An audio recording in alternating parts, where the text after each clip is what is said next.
আসসালামু আলাইকুম সবাইকে। আমি আকাশ। আজকে আপনাদের পরিচয় করিয়ে দেব বাংলাদেশের অন্যতম সুন্দর একটি দর্শনীয় স্থান ডিবির হাওরের সাথে।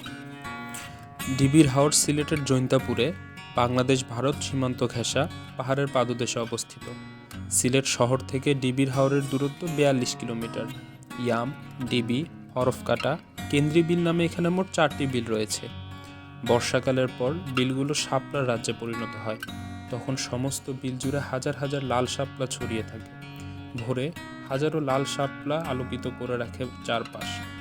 প্রকৃতি যেন আপন ইচ্ছের মাধুরীতে, লাল শাপলার হাসিতে বিলগুলোকে সাজিয়ে রাখে পরম মমতায়। যে কোনো ভ্রমণ পিপাসুদের সারা জীবন মনে রাখার জন্য শাপলার বিলে একটি সকালই যথেষ্ট। ডিবির হাওর তাই শাপলার বিল নামেও পরিচিতি লাভ করেছে। এছাড়াও এখানে প্রায় 200 বছরের পুরাতন একটি ধ্বংসপ্রাপ্ত মন্দির রয়েছে।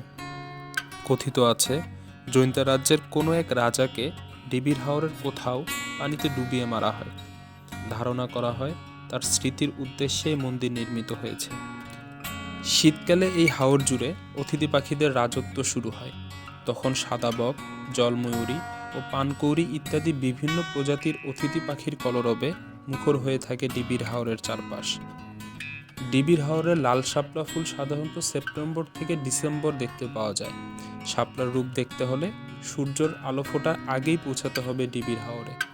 খুব ভোরে হাজার হাজার লাল শাপলা বিলের জলে নিজেদের মেলে ধরে আপন সৌন্দর্যের ঝলকানিতে।